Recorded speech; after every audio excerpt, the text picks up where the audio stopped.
I'm delighted to be the introducer for tonight's discussion. I'm Tori Holt. I direct the John Sloan Dickey Center for International Understanding here at Dartmouth.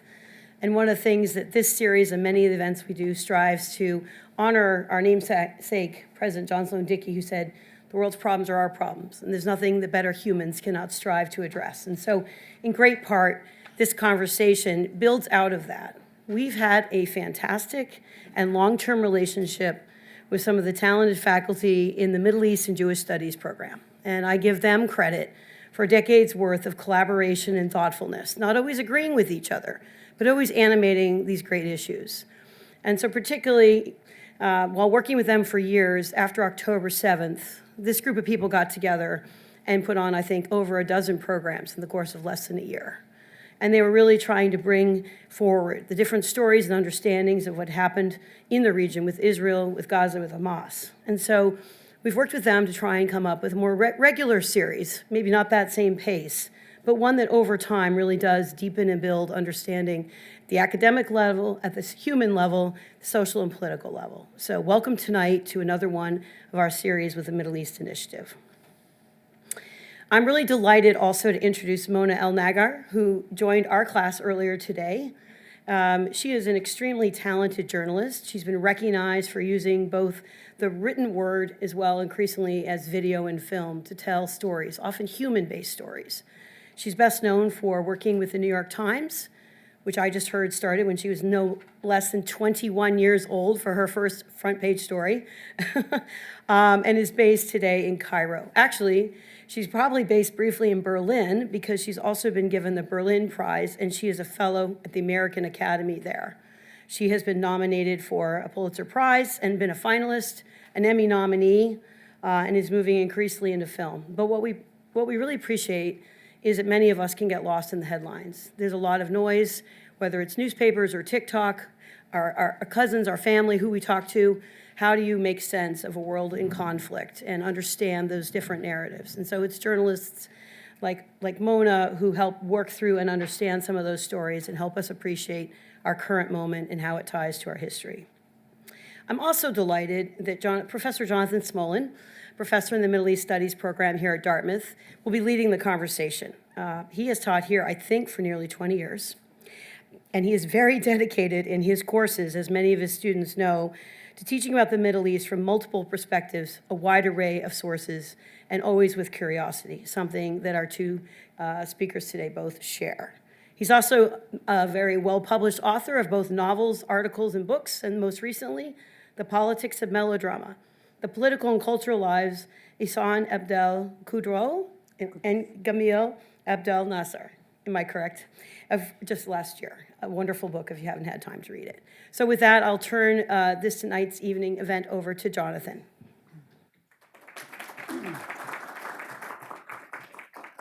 So I first want to thank the Dickey Center, Director Holt, and the entire Dickey Center staff for setting up these, not just this event, but so many of the events that we've been doing. We could not do these without you. Also for the support, the very generous support of the President's Office, the Dean of Faculty, the Provost, and everything that goes into these kinds of events. We're really very grateful, and I'm very grateful for my colleagues in Middle Eastern Studies and Jewish Studies who have always just been such incredible interlocutors and partners in curiosity and humility. And I want to thank all of you for coming. And I also want to thank Mona El-Naggar for coming all the way here to Hanover. We've been just absolutely delighted to have you here on campus. Thank you, and thank you for inviting me, and I'm delighted to be here. So we're going to start with just a few questions that I'm going to ask Mona. Then we're going to watch a short piece of her so we can see an example of her work together. It's just a 9-minute video. That's long in today's terms. I keep telling you, it's long, very long. She's very anxious that we should be watching something that's 2 minutes long, and 9 minutes is an eternity. I'm just trying to keep up with the appetites, today's appetite. But I think 9 minutes, we have to have some, depth. No, I'm joking. Here. I'm joking. It is and then we'll open it up for Q&A for the group. And so, as you know, Mona worked for the New York Times for many, many years and has a wide array of articles and work from the Ukraine, the Middle East, Gaza, all over. And I guess my first question for you is, how do you pick your stories? What is it that leads to the curiosity that has produced such incredible breadth of journalism over the past 20 years? Yeah. So I really think that really just being a journalist is an extension of my personal curiosity. So I think, it's always like chicken or the egg, but it's actually really, I think it's kind of an extension of my natural kind of inclination to ask questions, to be curious, to stop people, to ask questions and just have conversations and look to learn things and learn them in a very kind of by bearing witness, by kind of being there, on the ground and in conversation. How do I find stories? Okay, well, it depends really. I mean, it depends on kind of like if I have a beat and there's a kind of a continuous coverage of a place or a story and you're trying to kind of build on the story and keep going deeper or further or find new angles or find an interesting point or something to illuminate. So, but, I think to answer the question, I mean, stories are often a product of of me wanting to understand something, just, purely. You ask a question like, how can a young man, leave everything behind, abandon his family, risk his life to go off and join ISIS in Syria, and what motivates someone to do that, And, regardless of, these kind of labels that we stick on people, a terrorist, an extremist, this, that, crazy. But, I think there's, we have to have a desire and a curiosity and recognize the need to ask questions and learn and get behind the things and motivations that drive people to do what they do. And I think that's kind of like the foundation for any story, is a desire to dig in, to understand, to ask the hard questions, to make an effort to learn, to understand, and to inform, as best as you can. And there's no story that's going to tell you the whole thing, right? There's a story, not the story. And so we're always looking for slices that can be interesting and informative. You mentioned, the one video or a piece that you did about the young man who joined ISIS, and that's the piece that we're going to see today. But this is also, I think, a theme in your work, in that you present people that I think the media would normally villainize, right? Or would present in a almost a kind of one-dimensional character. Yeah. So there's the man who joins ISIS. In another video, you present a brother who beats his sister for removing the veil, for example. A mother who feels, tremendous anxiety about her daughter's choices with the veil, feeling like she is going to be judged in the afterlife for that.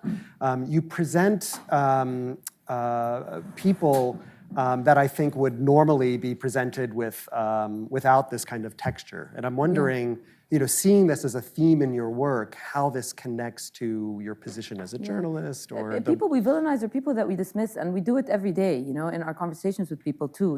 I think like part of being a journalist is really taking genuine interest in the discovery process, right? So even if I'm doing a story about a young girl who's removing her veil as a sign of like her wanting to gain some kind of independence and is looking to move out of her parents' home and find a place of her own with a bunch of friends, something that is super unusual in a conservative, traditional society.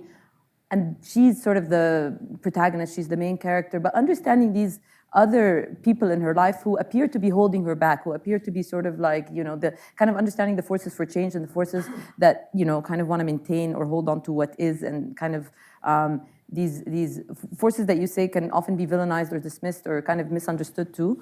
And I think it's all part of the picture. It's all interesting, And I think that, I think listening to the mother say that she's concerned for her afterlife and what her daughter does somehow affects how she,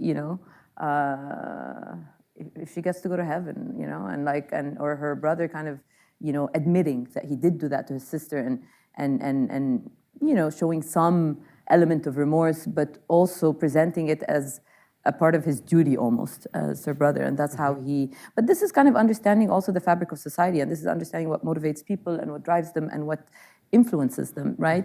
And so, I think that we have to have kind of like this kind of honest curiosity and desire to approach everyone with the same level of interest, actually. And there's always like surprises waiting. So one thing that's very interesting about your work is the way that you have, in a sense, a foot in multiple worlds. You know, you're from Cairo, but you went to Georgetown. You report in the Middle East, but you lived in New York, working for the New York Times for a decade. And so thinking about, how does this multiplicity of perspective, of lived experience, inform your journalism? Yeah. My editor always says, Mona, you have an insider-outsider perspective, and that's great. So this is, I've kind of adopted this phrase, insider-outsider perspective. It works, answers every question.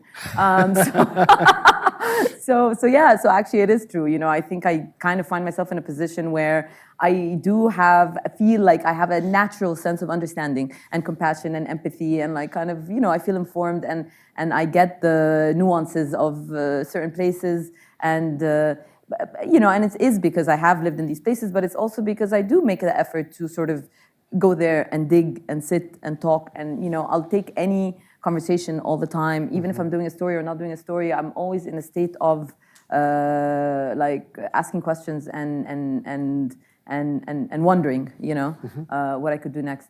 So yes, I think the insider-outsider perspective is useful because you sort of have the potential tools to kind of explain, a place or explain a circumstance to people with some level of simplicity, but to also at the same time bring a level of nuance and complexity that can kind of defy certain stereotypes or just certain assumptions. And so, it sort of gives me the confidence to attack certain subjects, and it also allows me to simplify and also bring some level of nuance, I hope, into some of the stories that I present. So one thing that I think was surprising for our students to hear, as you came to class yesterday, is that after 18 years of working salaried at the New York Times, you resigned. I resigned. I jumped. So I'm wondering, which is I think something that is challenging for perhaps some of the people in the room to understand or appreciate. And I'm wondering if you could... totally. As someone who worked in the, for the New York Times for such an amazing institution for 18 years, it's like, kind of hard to imagine a world outside the New York Times. And that's precisely why I quit, basically. It's really driven by the same level of curiosity, that what, brought me to journalism in the first place was kind of this desire to always be in a state of learning and discovery and looking and searching and to not be so... obsessed with outcome, in many ways. And I think when you stay in a place for a long time, you just kind of get used to, what you're used to, and you get into a certain mold. And so I just kind of wanted to shake things up, and that's precisely what I did. So what are some of the opportunities that it opened up that you Yeah, might absolutely. Not have been able to? I resigned and with absolutely no intention to look even or think about what I would do next. I took a year to just, unwind and kind of live actually and be in a state of uncertainty. And probably a lot of students don't know what's going to happen next. And I think you have to embrace that.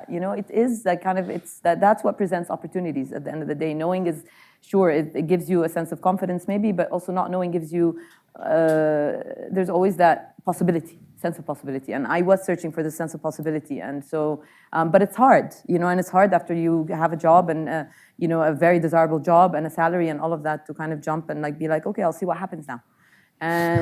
But I did have my experience, I did have my expertise, and I kind of felt that, something's going to come along and it's going to make sense. And so I took some time, and in that year, I did end up going to Ukraine, which I think was interesting. An editor reached out to me to go do a story about children who lost parents in the war. And, this is kind of the ironic thing, because I wouldn't have gone to Ukraine if I did the work for the New York Times, but I wouldn't have gone to Ukraine if I was still doing my work as a Middle East correspondent, right? So in some ways, this is the kind of opportunity that came up, and I got to explore a new place and a different story that I may not have had the opportunity to get into if I kept my job. So that's one thing I did. But I also, I'm working on a film, an independent film. So for the last year plus, I've been covering and following the war in Gaza closely, and I have produced a series of videos and stories for the Times.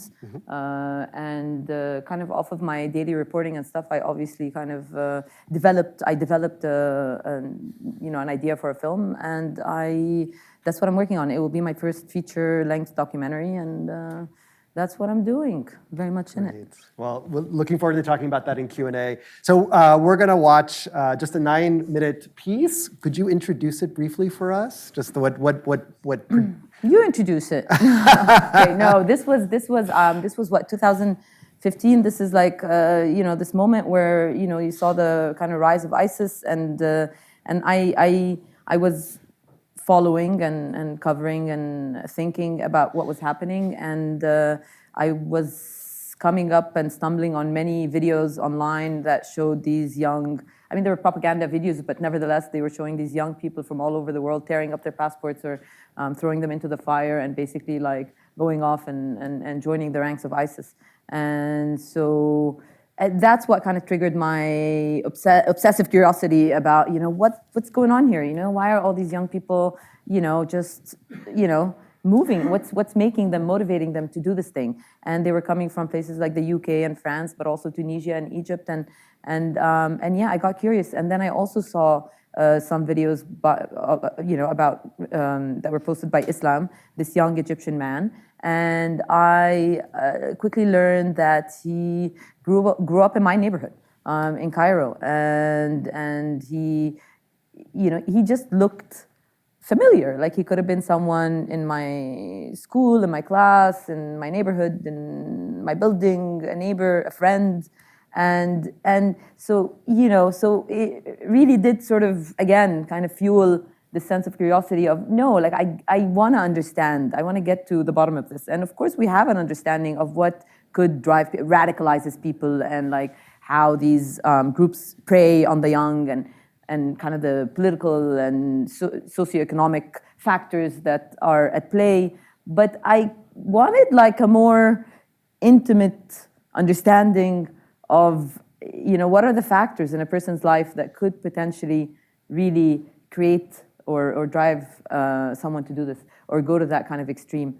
And that's kind of what drove me to just chase the story and try to figure out what happened in Islam's life and what made him do what he did. Yeah. Great. All right. Let's watch. Can we turn the lights on?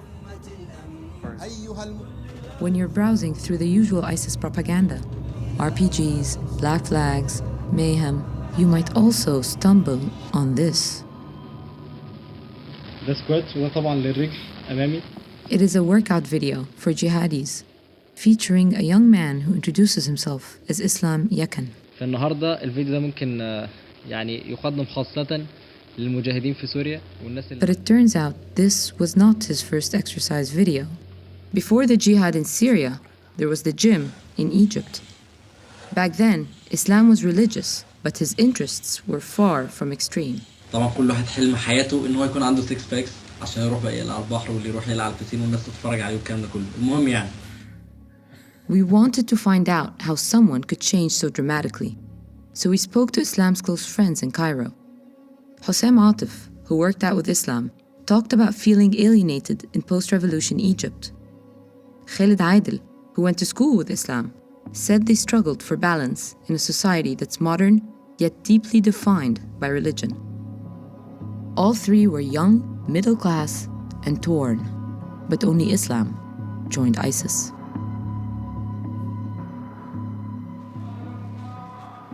Islam grew up in the middle-class neighborhood of Heliopolis, attending a French language school and later Ain Shams University, where he studied law. He spent most of his free time working out with friends like Hossein. Hossein first met Islam online in 2009, asking to photograph him for a bodybuilding blog. افتكرني جاي في الأول بس لما عرف إن أنا مش جاي وكده فاداني الأمان شوية فاهمة؟ ده اللي خلانا نبقى أصحاب يعني. At the gym, Islam worked out relentlessly, his goal a career in personal training. Hossein was drawn to portrait photography. He took these pictures of Islam. Both were ambitious, but restless. اللي هو نفسه يشتغل ويسافر بره ويقضيها ويصاحب واحدة جامدة وكده يعني. هو ما كانش في المدرسة ما كانش خالص في موضوع البنات ده. بعد الجيم وكده نقول مثلا في الجامعة ابتدت الحوار ده، عارف بنات وبتاع يعني كانت ماشية معاه كويس يعني. هي قاعدة لوحدها ليه يا جدعان؟ شايفة أنا عايزة تيجي تقعد هنا معانا جنب كريم. جنبي أنا وكريم. مين؟ اللي هناك؟ من الفايل. يا عم والله كده. يقول كده. Khalid and Islam were not particularly observant, but religion was always present in their lives. So sinning led to guilt, especially when it came to women. وناطيل المحزقه والحاجات المفتوحه والصدر الباين والشعر النازل والحاجات حاجات كتير. Khalid shot this video of Islam and another friend, Mahmoud, pretending to host a show about the temptation of sex and girls. They called it Piety and Chicks. اقول اغض البصر ابص الناحيه الثانيه، ابص الناحيه الثانيه الاقي لك واحده لابسه مش عارف صحيح لابسه ليه انت بقى مش عارف ايه، ابص اقول نعم. يعني مش هنزل اسجد على الارض يعني عشان ما اشوفش النسوان. نعم اعمل انا جاب جون ولا ايه؟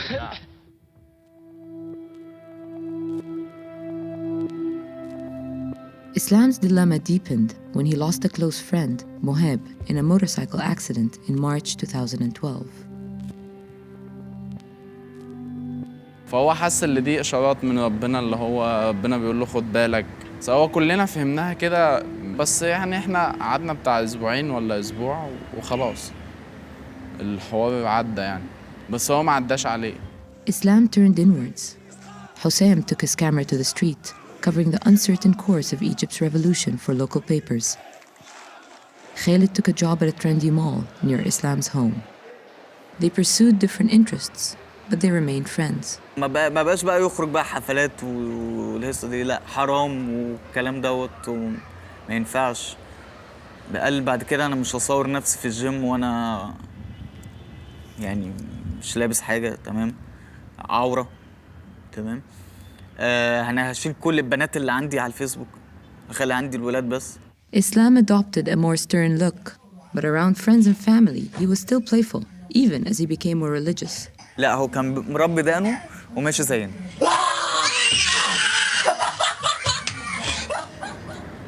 خلاني ابقى قوي شويه يعني خلى عزيمتي تقوى شويه. في وقت الله اعلم امتى ان الكون ده كله هيتحكم بشريعه اسلاميه. ده حاجه في الدين ومعروفه. انت دايما عايز الاتنين، عايز الدنيا والاخره. While his friends wavered, Islam was firm in his decision, dedicating this life to God. He prayed more frequently at a neighborhood mosque led by a tolerant imam, Sheikh Ramadan Fadl. أحببت إن أنا يعني أخليه يعني معنا في المسجد برضه يصلي وكده، فأشرت عليه بحفظ القرآن. Islam memorized a third of the Quran over the next year, but he wanted an even more definitive view of life. So he turned to the popular teachings of ultra-conservative preachers like Sheikh Muhammad Hussein Yaqub. الطالب الذي يحب زميلته في الكلية لا لمسها ولا كلمها ولا كلمها في التليفون ولا بعت لها رسالة ولا بيبص لها، بيحبها وخلاص لأنها منتقبة. زنا زنا، هذا زنا القلب. وفكر في موقف كده لما كنا ماشيين في الشارع أنا وهو، لا واحدة يعني لازم واحدة ست ماشية قدام، لقيته ماسك ايدي كده، لقيته بقول له في ايه يا ابني؟ مالك فيه؟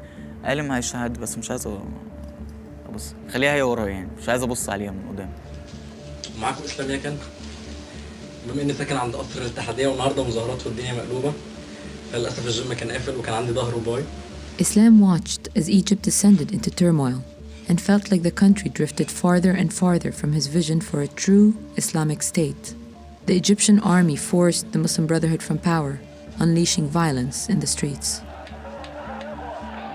Hossein was caught in some of the deadly clashes and soon after gave up protesting for change. كنت حاسس ان انا ماليش قيمه، ممكن اموت عادي خالص. حاجات كتير انت مش هتعرفي تغيريها، مش عشان انت ضعيفه، عشان انت مالكيش دور اصلا. Then, in August 2013, Islam went into seclusion during Ramadan at a mosque surrounded by protests. After 10 days of worship, he returned with a newfound purpose. And days later, he left again, this time for Syria. He never said goodbye to family or friends. فص ملح وداب مش ملوش ليه اثر خالص. قلت طب جايز الواحد يستنى شويه كده يشوف هو هيعمل ايه. يعني احنا دايما كنا مستنيين الابديت بتاع اسلام. Islam joined ISIS, adopting the nom de guerre Abu Salma. Since then, he has filled his social media accounts with images of brutality and death. He says he will only return to Egypt as a conqueror to bring the country under the fold of the Islamic State, and his tweets candidly incite acts of terror around the world. The friends he left behind struggled to understand Islam's path. Khalid is now a senior salesman at the toy store. Hossein reinvented himself as a wedding photographer and often wonders where his life will lead. يعني حسيت ان احنا هنا مدفونين، يعني ما لما يعني مهما دماغنا كانت حلوه وبقينا كرييتيف، الناس هنا بتقتلنا بتفكير بالعادات بتاعتها، بالروتين بتاعهم. يعني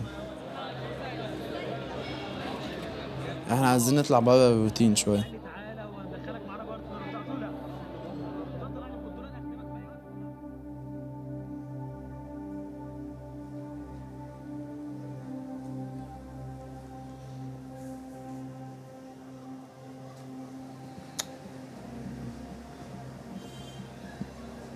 مش عارف، ساعات بحس اللي هو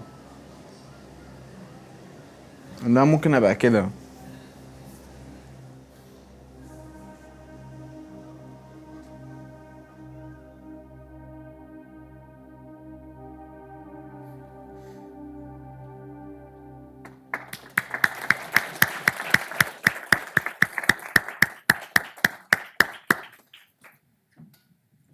Last time you saw that.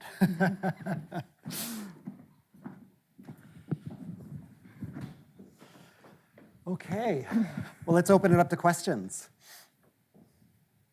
By the way, generations of students in MES1, Middle East, Introduction to Middle Eastern Studies, not you in this room, have gotten an exam on the final, a question on the final exam of why do you think Islam joined ISIS? And why does Hussam at the end say, sometimes I feel like that could have been me, right? But no exam in this room, so. Yeah. I'm not gonna attempt to answer that question. I did my work. Don't be shy.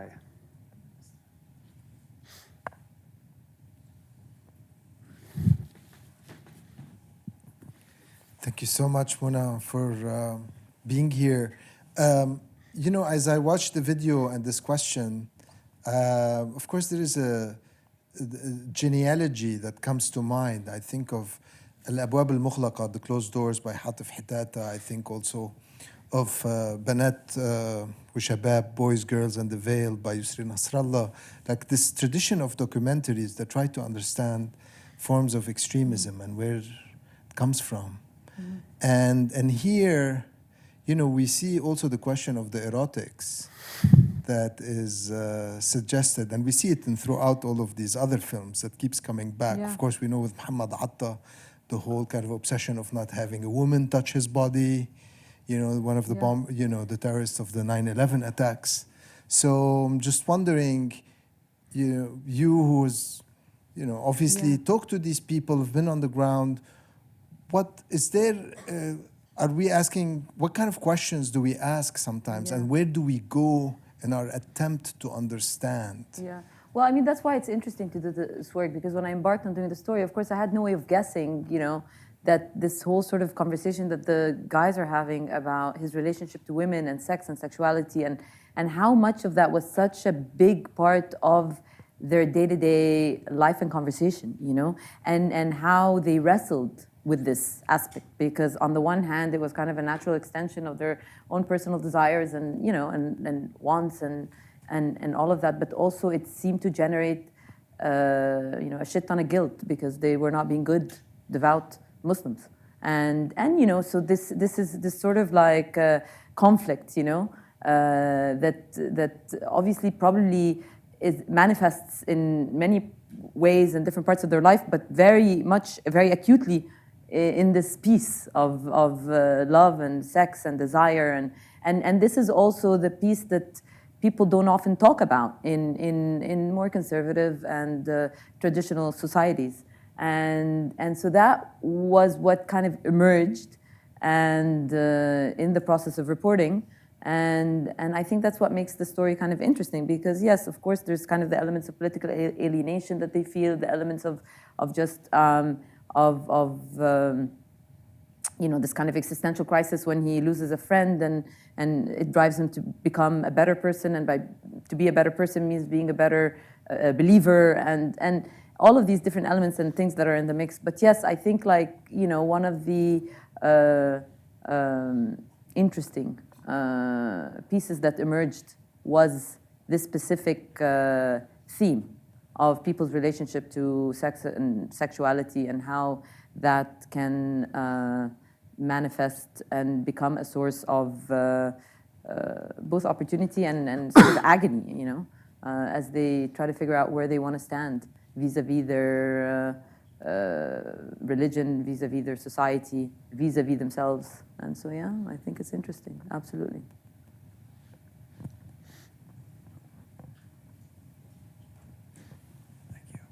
Thank you, Mona, so much for being with us. It's a real pleasure. Recently, I saw an interview with you in the American Academy in Berlin, and one of the things that you said in that really stood out to me. You said that journalists often chase stories to learn more, not only about the events that they're documenting, but something fundamental about themselves. And so I'm curious what you've learned about yourself in the course of your decades of reporting, and also in the process of producing this new film. Yeah.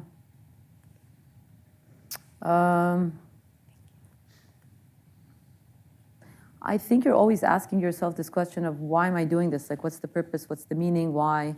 And especially when you're confronting, like, you know, all sorts of tragedies, all sorts of injustices, and you know, it's the work you do won't, you know that you can't really change anything, you know, right? And so there's kind of the question of, then why? You know, why do you do what you do? And I think there's like there's an evolution in how I attempt to answer this question, or continue to kind of feel a sense of motivation to do the work. And so, you know, what I learned, I think, is that I want to always prioritize being human over being a journalist. And I think when I started doing the work, you know, I was very focused on being a journalist and being a good journalist.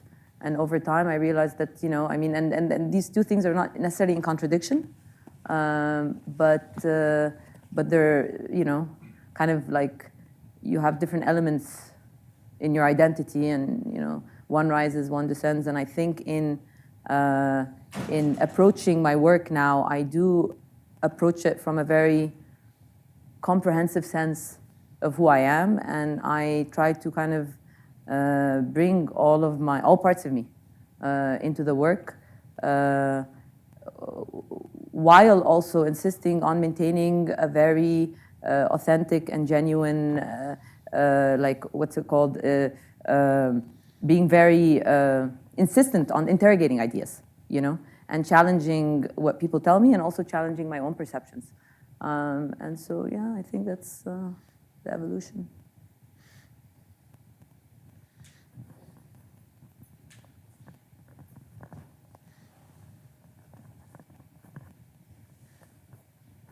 Thank you so much for coming. One of the things that I loved about that video was just seeing how vulnerable his friends opened up to him, and I'd be really curious to hear about how you cultivate those relationships, make them comfortable to share their stories on camera, and continue that relationship even after the piece is finished.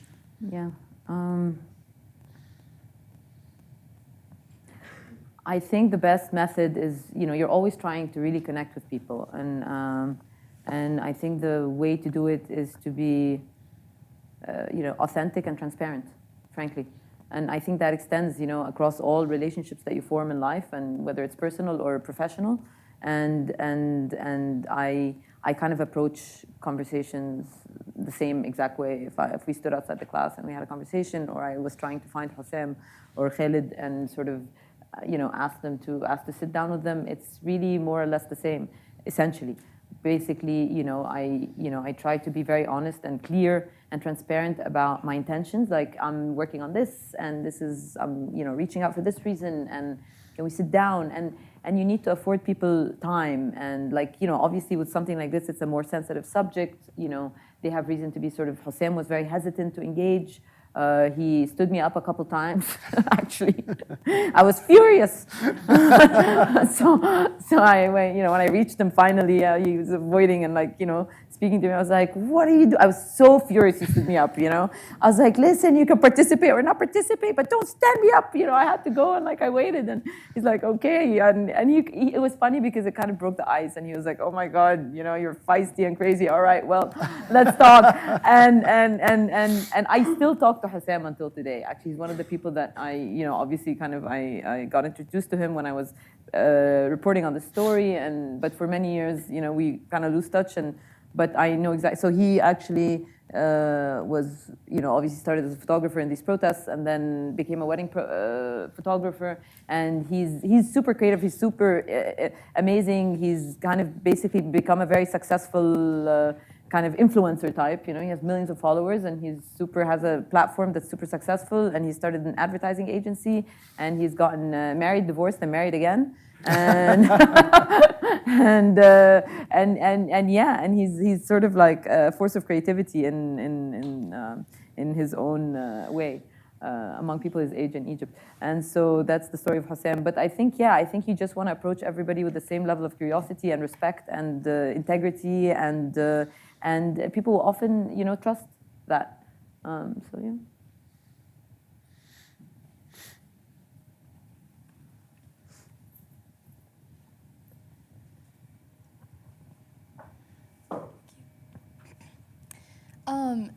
First of all, thank you for being here. In our class yesterday, you mentioned how journalism for you was kind of an intuitive process.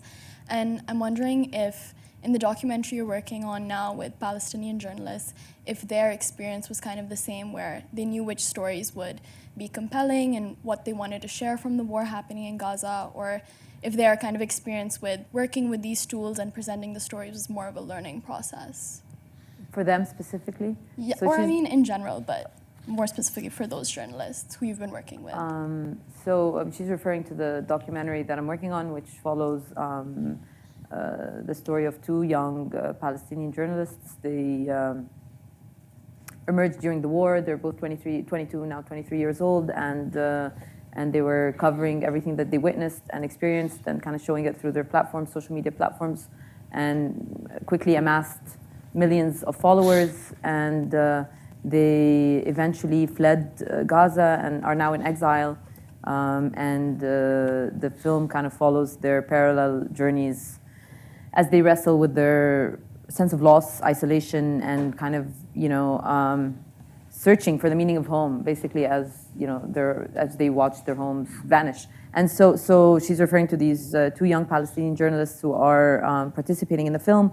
And that's a question for them, really, not for me to answer. But they're young. They're young, and in many ways, this was the beginning of their professional, work in journalism. They had both kind of graduated recently. I think there's a young woman, and she had been, she graduated a year before the war erupted, and same for the young man. And so in many ways, they were really confronted with this, disaster and everything that unfolded before their eyes. And they also were in the position of covering this, of course, as journalists, but also as Palestinians who are directly impacted by the war, because they're in the same instance, not just covering the loss, but also experiencing the loss, and not just covering the deaths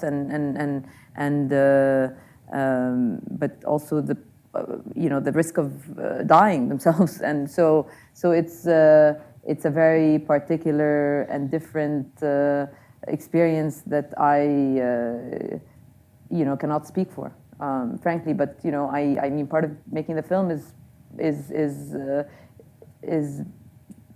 because I am trying to understand what those things mean. I am trying to understand what it means to kind of lose your home, or what it means to also be young and to be trying to figure out what to do with your life when every part of it has kind of either vanished or fallen apart. And so the film is really also, again, kind of an attempt to ask and understand and get closer to things that are hard to see, like pain and loss and trauma and memory.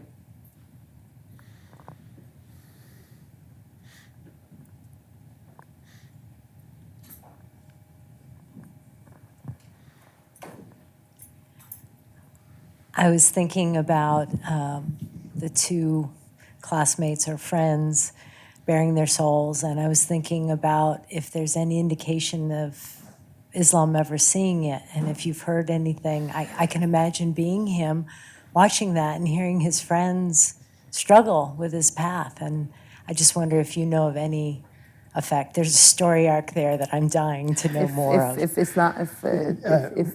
If you watched the video. If you watched the video. So this was 10 years ago, so I'm trying to remember. But yes, I mean, I remember basically that he did see the story. He tweeted something.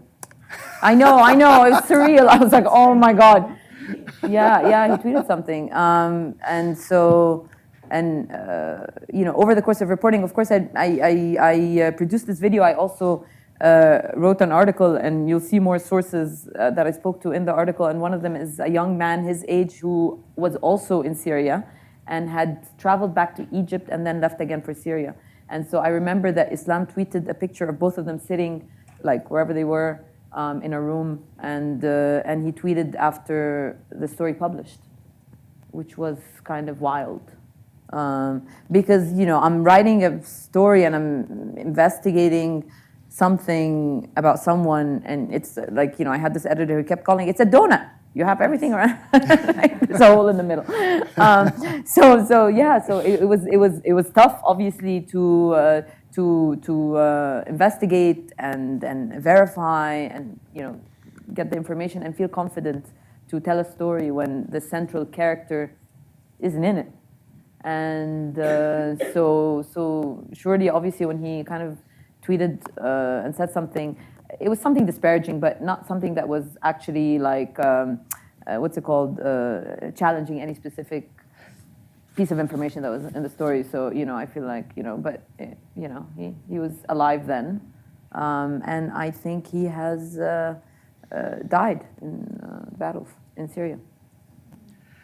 Could you speak a little bit about the actual, the production of it? I mean, so, we heard about the way that Hussam was, stood you up, but, it couldn't have been easy to get the video of his home life. I mean, what was it like going to talk to his family, for example? So I mean, you really have to be persistent and tenacious, and to kind of just take the, put in the time and effort. And it can be a very grueling and stressful process, because you start to get pieces and you're kind of like, just kind of keep reaching. And so you have to obviously have patience and just kind of like be flexible. And so in the case of his family, I figured out where he lived, and frankly, I just kind of like stood outside his apartment building for hours and different days, and until I finally until I saw his father walking in, and I approached him and introduced myself, and he was very reluctant to speak to me, and I moved away, but I did it again. I waited, and eventually he spoke to me, and it was a very, short but also very insightful conversation. And he was a father who lost his son, who found it simply very difficult to talk about a son that he has no way of reaching or finding, and who had left in the way that he felt. So he was a very broken, heartbroken man, and which again kind of gave me a very kind of insightful moment and very human moment, right? He's not the father of a terrorist, he's the father of a son that was lost to him. So yeah, so in pursuing the story, yes, you just kind of do what you can, and I obviously watched every single video that Islam himself had posted, and I looked at, people who commented, likes, everything, and tried to reach out to every single person who was in touch with him to figure out who knew him and how to get through to his close friends, and again, how to be able to piece these the different parts of his life. I went to the mosque, the neighborhood mosque, and found the imam who, again, and everyone, this is a moment in Egypt where people are often very cautious and about about speaking about the stuff. It's a politically oppressed environment, and people are scared often, and so you have to kind of spend the time and build that kind of trust and get the story. And so yeah, so.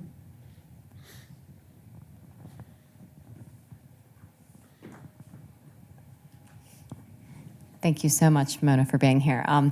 My question is, so much of your work is really, human and personal, about people who are living in kind of historic times and events and conflicts, and things that are often, probably most often in news, covered in kind of big pictures and big numbers, and not really that personal level. So, my questions are, how do you find the slices of those experiences that are going to inform about the bigger picture that you're reporting on? And what do you hope that your audience takes away from some of these? Because you fit a lot into some very short clips and it's really in-depth stories. So what do you want people to take away?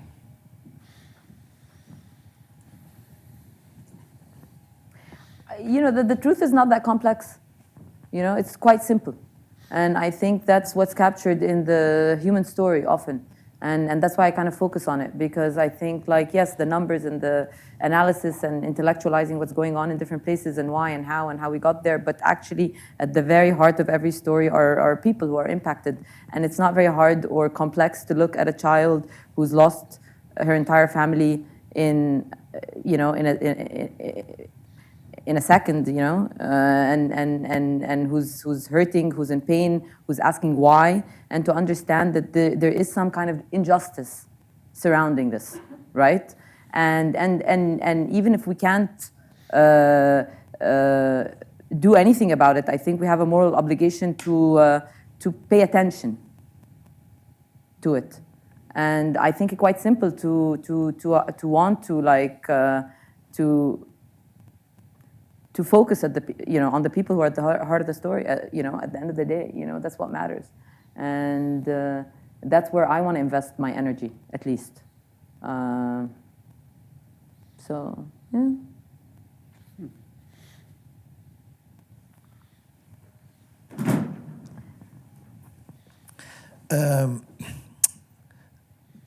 What is the role of the correspondent today, in the age of TikTok videos and bearing witness, which is a term that you used as well?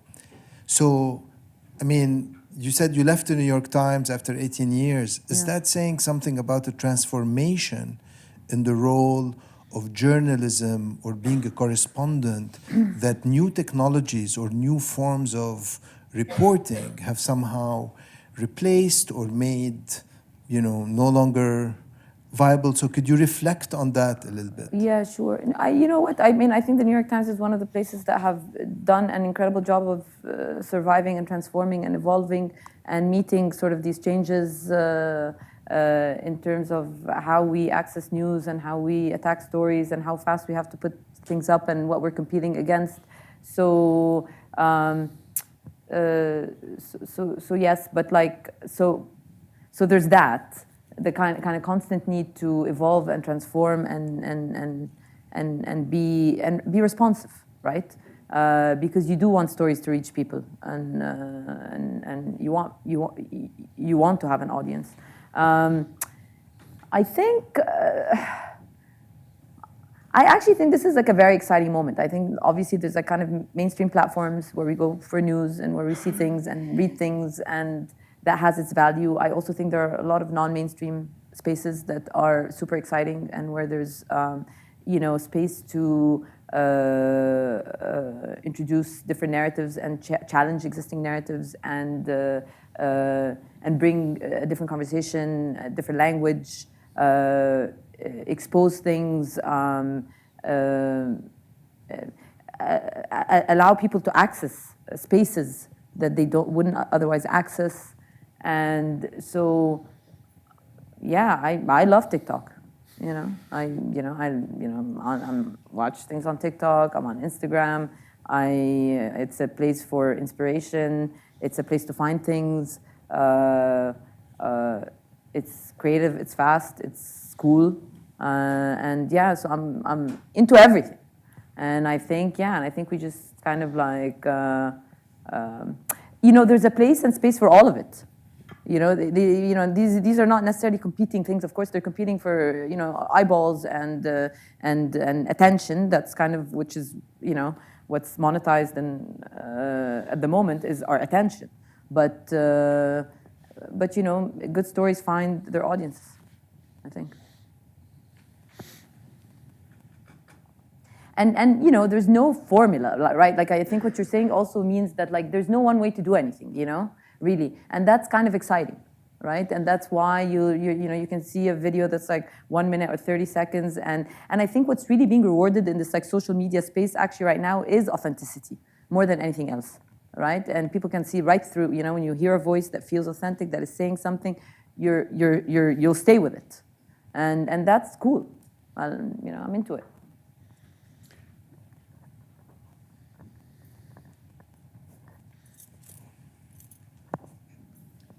I think we've seen the media becoming the story, especially when it doesn't support the narrative of those in power.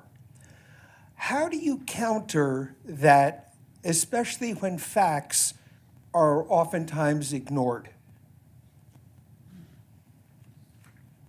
It's a tough question. I mean, you counter that by producing facts that are verifiable, that are reliable, that are trustworthy, that are by just doubling down and doing the work that you do and doing it better and faster and stronger. I think there's a great deal of misinformation, and I think there's also a great deal of information. And I think it's up to viewers and up to people to do their work and do their job of looking and studying where things come from and reaching for the information that they want to reach for and for diversifying their sources and just being smarter about how they attack news or learn things. I mean, there's AI. I mean, you can look at videos and, it's easy to look at a video and think, okay, you just watch something and actually it's something that's produced by AI, right? So, I mean, more and more we're being asked to be more discerning.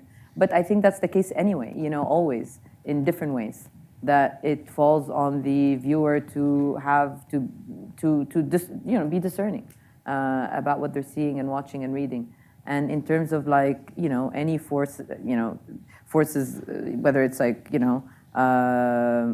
authoritarian regimes or just like, groups that try to oppress or spread, oppress, like information or spread or silence opposition or spread misinformation, that's just part of the world we live in, and that should not, it can be terrifying, but I still think that there's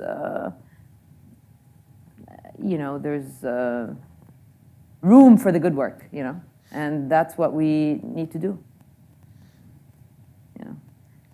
I don't know. Embrace the challenge and just roll with it. I don't know. I mean, I've often worked in countries where, frankly, people are used to being oppressed and silenced, and that's kind of how they live, and and they're in this kind of constant struggle or attempt to push the boundaries, and that struggle is always there. And so. Well, I think one reason we, so thrilled to host Mona is that, of course, facts matter, but you don't, I think we know that we don't change minds with more facts. We're able to influence people through storytelling, through human experience, through human connections, curiosity and humility. And I think that's one of the things that makes your work so powerful and is a trend that runs through both your print and video work, is the way that you're able to present with a basic curiosity these human stories behind things that can be presented in very, black and white, good, evil terms, and other elements of the media. Yeah, I mean, I think, I think this is a perfect moment to really think that our work should just be about, elevating our sense of humanity and approaching everyone with a sense of compassion and empathy and with a curiosity to understand. And these are obviously like kind of platitudes and, cliche things to say, but I think that's really it. So one thing I wanted to ask you about, and we have not asked you about this yet on this visit, is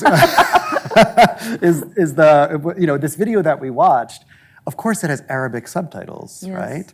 And so, I think it's important to ask is, do you know, or can you imagine that this work, or maybe your other work, could be received differently in Egypt or differently in the Arab world than in the United States? So, just as you're a journalist with two, you're in and out, right? Or what was the phrase? Inside or outside? Inside or outside. I'm thinking of Severance and innie and outie. It works. Right? Inside or outside. But in terms of your work, right, is that means your work too is inside or outsider. In other words, it's viewed both within the Arab world and elsewhere. Yeah. And so I'm wondering if this multiplicity of viewers, of audience, of perspectives is something that you've thought about or faced.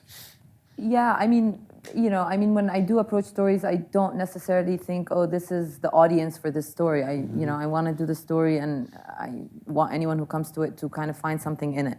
And it will be a different thing, yes, for different audiences, whether it's like just different demographics and different age groups or different, nationalities and actually, like, yes, the reason this was a video that was produced for the Times, and it's unusual to put Arabic subtitles on something, but since I do speak Arabic and because I can, the traditional audience we have is an American global audience, English-speaking audience, and but because I, have the tools to put Arabic subtitles, I figured, that this is a video that can reach more people and also reach people in the Arabic-speaking world, and so that's kind of why you see these Arabic subtitles, which is unusual for the videos that we've produced. And I did that with other also stories. So the aim is to reach more people. And yes, it does produce kind of a different response and reaction, of course. So could you speak on the way that something like this would be seen in Egypt, right, as opposed to the US?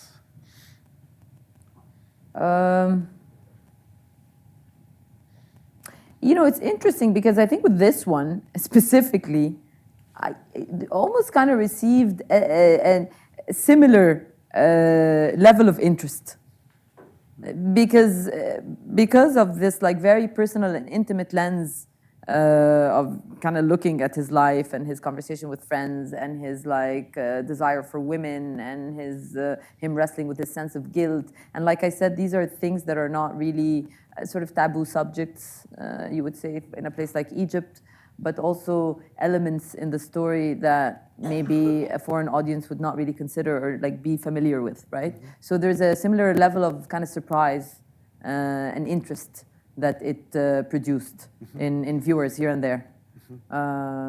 but oftentimes, yeah, people will kind of respond to things differently because, you know, a story, you might kind of see a story about women who are, you know, violated in state institutions as something that's shocking, and, you know, and someone who's maybe lives in that country it might not come as such a surprise.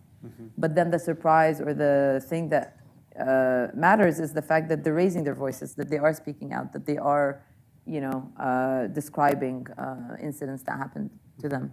And so I think, yeah, different people will take kind of different things from the stories, but yeah, the aim is to present something that feels interesting and to anybody, really. Or, yeah.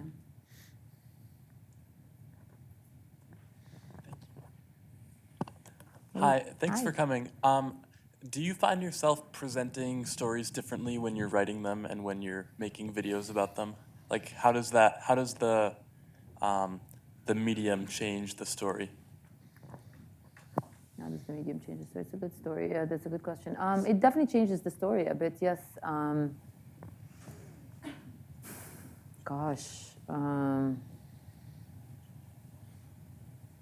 I mean, in the same way that you would, like, if you were to describe, like, you know, you went out with your friends and you had, you know, some drinks and you're, I don't know, how old are you?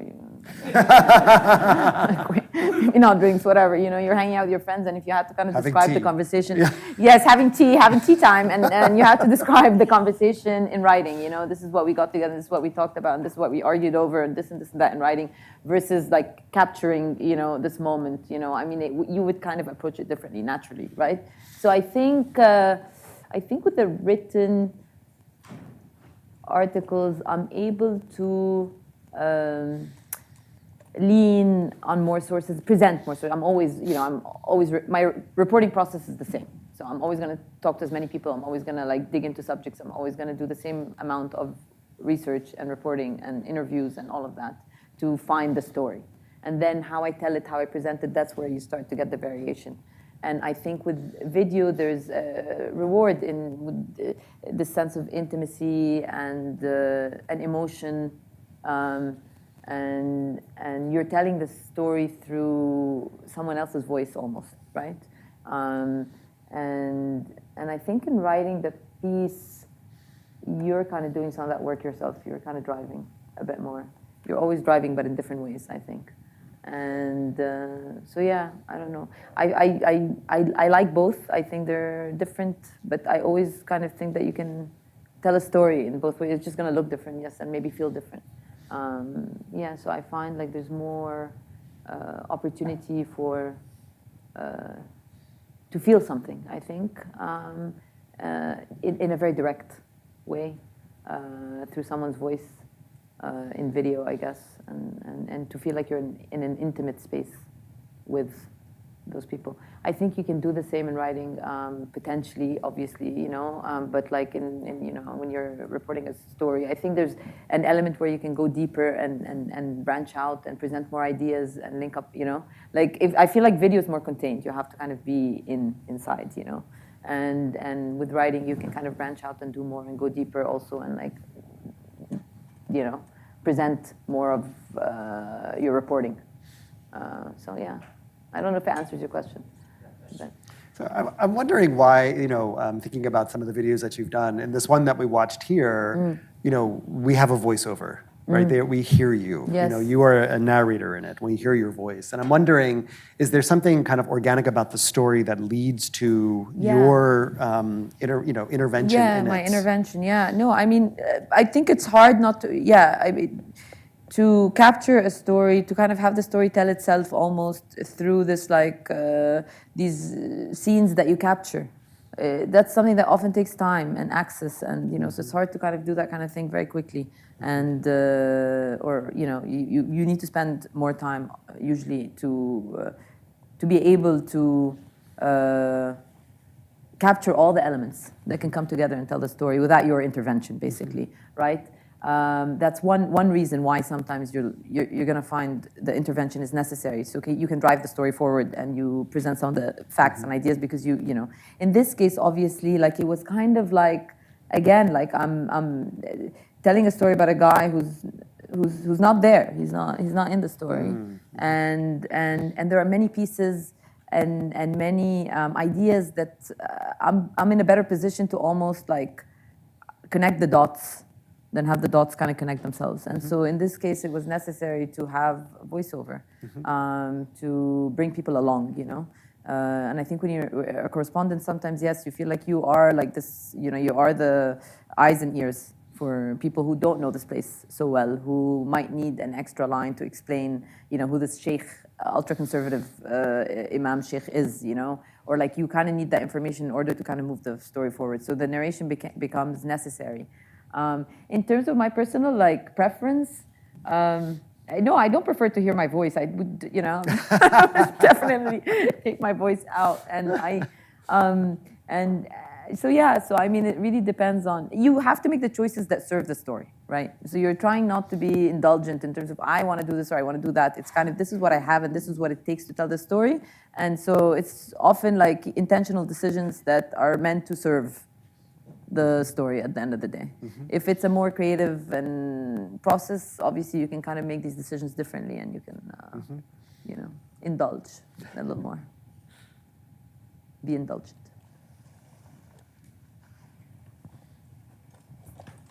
Thank you. You're welcome. So we see the seeds of this young man turning to religion.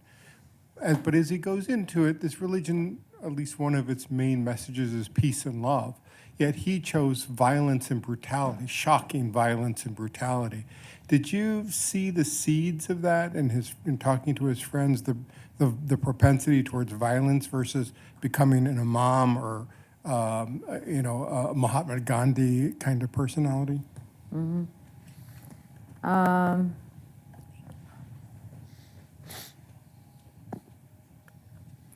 I mean, I don't think if the appeal is precisely violence. I guess I think it's like you know, if you kind of take this like very ultra-conservative line of interpreting and understanding religion, I think what it does is it creates a situation, it puts you in a very tight space, in a tight box, and you sort of, you know, you feel like there's only one way to do this, there's only one way to be, I have to, you know, and so I think that creates a kind of pressure, and that in the case of Islam, like, you know, I don't know that this is someone who went to Syria with the aim of being violent.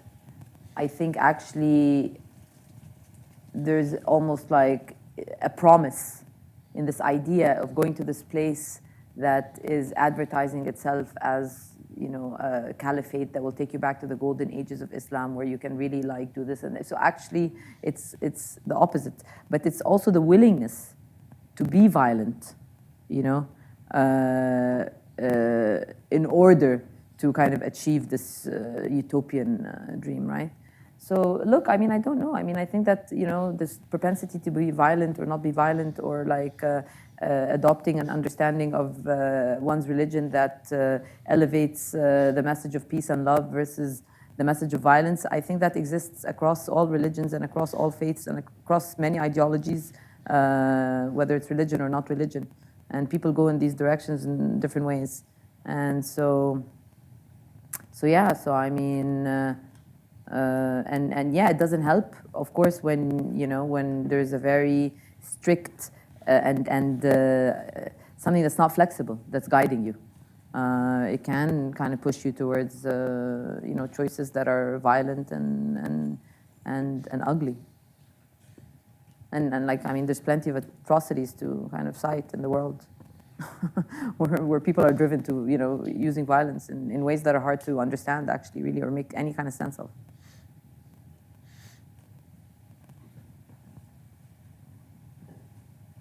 Hi, thank you so much.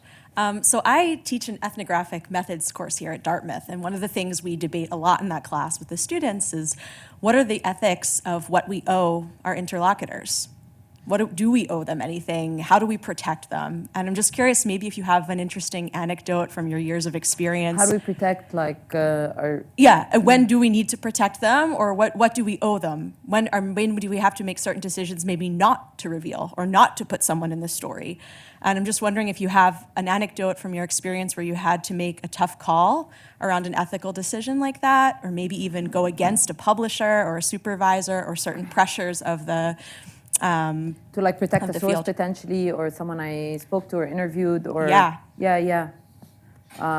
No, that happens all the time. I mean, unfortunately or fortunately, I've really just I've focused and worked in places where that are very hostile to journalists and journalism, and to journalism because they're not spaces that promote freedom of expression and encourage people to tell their stories. And so I'm often in a position where, yes, I'm dealing with people who are rightfully scared or terrified or worried or cautious, and I have to always negotiate and figure out what is safe and comfortable for them. And that's usually kind of the starting point for a conversation is, I'll take what I can take if it's only a conversation on background, and you don't have to be identified in any kind of way. That's something that we can do. If it's something that if you're comfortable being identified, then that's great. If you're happy to speak about all of these things, but there's a question I ask and you don't want to answer, or you want to be off the record, you can do that. So I very quickly make these options clear, and I'm transparent. This is I'm going to ask all of these questions. Answer what you want to answer. Don't answer what you don't want to answer. And tell me, what your boundaries are, and we'll find a way to make that work. So it's part of the challenge of working in places where people are not super free to speak their mind, and it's absolutely, yes, I feel a strong sense of responsibility towards my sources and towards people who appear in stories, and I'm often in a position where I have to remind them, okay, this is a story. It's gonna be watched by potentially X number of people, and give them the information that can help them also make an informed decision. If they're young, if they're if they're in a place where they don't know what the New York Times is, or some other place that I'm producing for, where this is gonna go and that kind of stuff. So yeah, absolutely, it's a responsibility.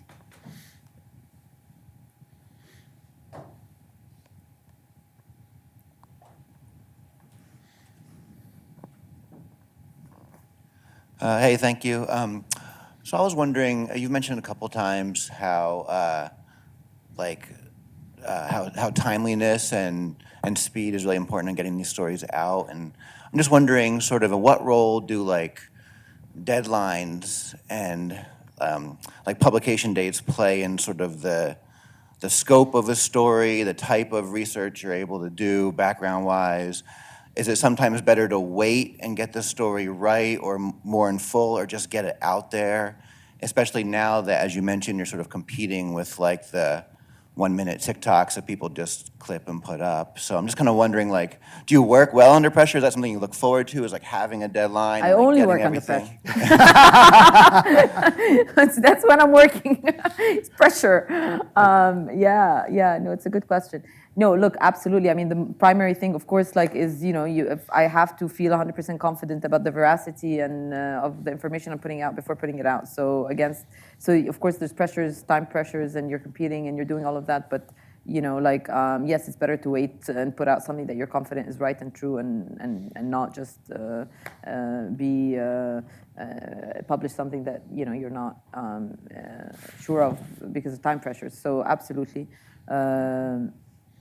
That I think the pressure is just a part of the work. You're always you're working in stressful situations often, and you kind of learn to manage that. And yes, you're working with deadlines, and I think that pushes you to produce quick stories, and maybe they're quick and kind of intentionally focused stories. But there's always an opportunity to attack the same subject and find other angles and develop that and kind of continue to cover and find something that's deeper. So you can often also be working on something that you're going to turn around in a day, but also in the process of doing that, you're investigating something that might take 2 weeks, and so there's kind of different ranges and scopes and stuff in doing the work. And so yes, you want to produce the quick story that just kind of tells people what happened, but you also want to find ways to deepen your reporting and understanding of any kind of given situation or subject. And you can do that. And yeah, you're competing against the TikToks, but you're not also competing against you're presenting something that's different, and there's this and that. So yes, there are these competitive pressures, but that's not the only thing that guides the work. What guides the work is the essence of it. The whole purpose, goal is to report and put out stories that are reliable and truthful and strong. One last question, everybody.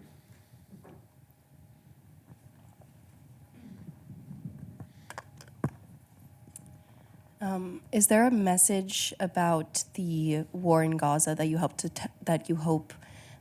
tell through your documentary that maybe has been overlooked by the media up to this point? Or maybe a better question is what do you hope to do differently in your documentary that hasn't been done through existing stories about the war?